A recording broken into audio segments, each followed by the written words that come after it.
Zikiwa zimebaki mechi kadhaa kwa kila timu kutamatisha ligi kuu Tanzania bara, na kila timu kwa sasa inaanza maandalizi yake kujipanga na msimu ujao kutokana na ugumu wa ligi kuu Tanzania bara na ushindani mkubwa ambao uliopo katika ligi kuu Tanzania bara msimu huu. Taarifa kutokea ndani ya klabu ya Simba inaeleza kuwa baadhi wa viongozi wa Simba tayari wamesambaratika katika mataifa mbalimbali, lakini kwa taarifa tulionayo, kiongozi mmoja wa Simba tayari yupo DRC Congo na tayari wamefungua mazungumzo na fullback ya mpira, fullback ya Mali ya kupanda na kushuka, Ibrahimu Keita.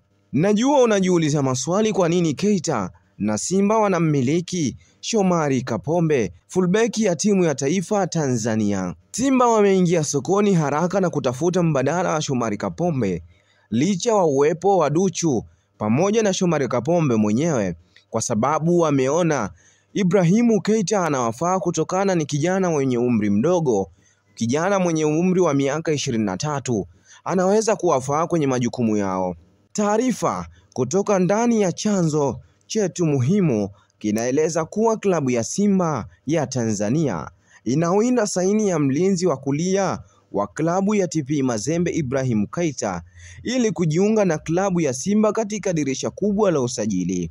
Nyota huyo bado hajasaini mkataba mpya na klabu ya TP Mazembe, huku akiwa amebaki na mkataba ya miezi 6 tu ndani ya klabu yake.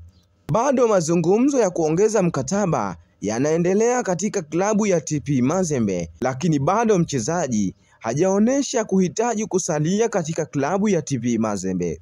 Ushawishi ambao unamvutia nyota huyo ni ushindani wa ligi kuu Tanzania bara, lakini pia ushawishi wa wachezaji ambao wa ligi kuu Tanzania bara wanatokea taifa la DRC Congo.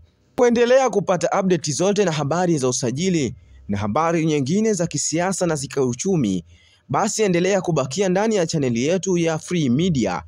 Kikubwa usisahau kusubscribe, kushare, kulike na kucomment ili wa kwanza kupata notification zetu ziwe zinakufikia kwa wakati.